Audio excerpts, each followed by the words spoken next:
हाय, मैं हूं Jasmine Patel. Welcome back to the world of stories.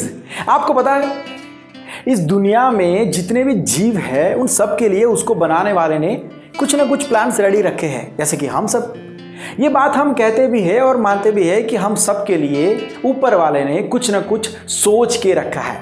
लेकिन हमारे लिए क्या सोच के रखा है ये हमें पता कैसे चलेगा? कौन से वो इशारे होते हैं, कायनात आपको कौन से हिंट्स देती है, कभी कभी हम समझ नहीं पाते हैं। चलो एक कहानी सुनाता हूँ, कहानी के पूरा होने तक आप ये बात समझ जाएंगे। शुरू करते हैं फिर आज की कहानी। एक भाई साहब बहुत ज़्यादा आलसी थे। उनका पेट भरने के लिए वो हमेशा ही आसान रास्ता ही चुनते थे। एक दिन वो खाना ढूंढते हुए जा रहे थे कि उनकी नज़र पड़ी आम के एक पेड़ पर, जहाँ बहुत सारे आम लगे हुए थे। उन्होंने आसपास देखा तो कोई नहीं था, तो मौके का फ़ायदा उठाकर वो चढ़ गए पेड़ पर। लेकिन जैसे ही वो आम तोड़ने गए कि उन्होंने देखा कि पेड़ का मालिक लकड़ी लेते हुए भाग के उनकी तरफ आ रहा है। बहुत गुस्से में भी था, तो ये भाई पेड़ से कूद के भागने लगे और वो लकड़ी लेके पीछे पड़ा। भागते हुए ये भाई आ गए जंगल में।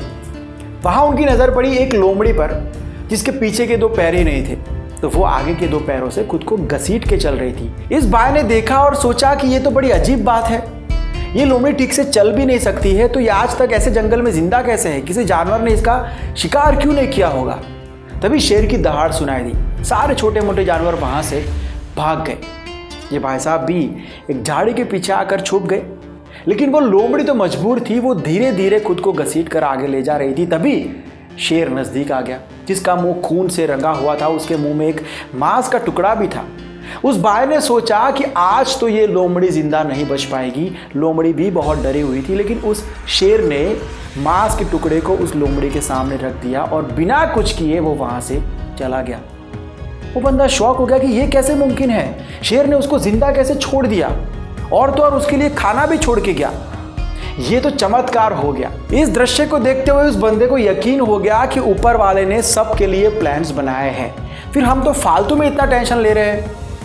अगर एक लोमड़ी का वो ध्यान रख सकते हैं तो मैं तो इंसान हूं, मेरा ध्यान नहीं रखेंगे? वो खुश होते हुए वो घर पर गया। उसने डिसाइड कर लिया कि अब से बाहर जाने की ज़रूरत ही नहीं है, मेहनत करने की ज़रूरत ही नहीं है। मेरे खाने के लिए वो कुछ ना कुछ तो करेंगे, कुछ ना कुछ तो उन्होंने सोचा होगा। एक दिन गया, 2 दिन गया, कोई उसको खाना देने नहीं आया, कोई चमत्कार नहीं हुआ, तो वो गुस्सा हो गया। ये कैसा भेदभाव है, मेरी फिक्र नहीं है उनको। वो गुस्से में जा रहा था खाना ढूंढने के लिए। ऐसे में उसको एक संत मिले। संत ने पूछा कि क्या हुआ भाई, इतने नाराज़ दिख रहे हो, किससे नाराज़ हो? उस भाई साहब ने संत को सारी बातें बताई, जो उसने जंगल में देखा, जो समझा, सब कुछ बताया। उसने संत से पूछा कि मैं गलत था कि मैंने ये माना कि ऊपर वाले के पास सबके लिए प्लान होते हैं। उनको लोमड़ी की पड़ी है, लेकिन मेरे लिए उन्होंने कभी कुछ नहीं सोचा है। संत ने उनको कहा कि प्लान तो तुम्हारे लिए भी है बेटा, और तुम्हें दिखाने की कोशिश भी की, लेकिन तुमने उसका उल्टा मतलब निकाल लिया। उनके प्लान में वो तुम्हें शेर बनाना चाहते थे, लोमड़ी नहीं। इतनी सी बात तुम समझ नहीं पाए। मोरल ऑफ द स्टोरीज, ये बात सच है कि दुनिया में सबके लिए प्लान है।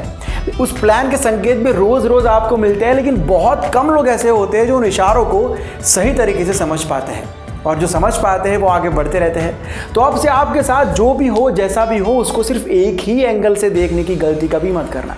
ये बिल्कुल गूगल मैप जैसा है। अगर आपने जो रास्ता उसने दिखाया है उसमें से एक भी टर्निंग मिस कर दिया तो हो सकता है कि आपकी मंजिल आपसे एक कदम दूर हो, फिर भी 5-6 किलोमीटर घूमना पड़ेगा भाई। तो लाइफ में आसान या मुश्किल रास्ता मत चुनो, सही रास्ता चुनो, भले वो आसान या मुश्किल हो। ओके देन, आई होप कि आपको ये कहानी पसंद आई होगी, कुछ आपको सीखने मिला होगा। अगर कहानी पसंद आई है तो वीडियो को लाइक और शेयर ज़रूर करना। अगर कुछ डायरेक्ट कहना है, कुछ पूछना है, तो ये इंस्टाग्राम आईडी है, लिंक आपको डिस्क्रिप्शन में दिया हुआ है, मैसेज ड्रॉप कर दीजिए। वीडियो को अगर फेसबुक पर देख रहे हो तो पेज को लाइक करो, यूट्यूब पर देख रहे हो तो सब्सक्राइब करो, क्योंकि हम यहाँ पर आपके लिए अमेजिंग स्टोरीज लाते रहते हैं। आई होप कि आपको हमारा कंटेंट पसंद आएगा। मिलता हूँ बहुत जल्द एक नए वीडियो के साथ। कॉलिंग कोड आपको मिल गया होगा, जल्दी से मैसेज कर दीजिए। डिस्क्रिप्शन में नंबर दिया हो उसके ऊपर, सबसे पहले मैसेज करने वाले 2 लोगों को मैं कॉल करूँगा। मिलता हूँ बहुत जल्द एक नए वीडियो के साथ, एक नए सब्जेक्ट के साथ। Bye, take care and see you soon. Keep smiling.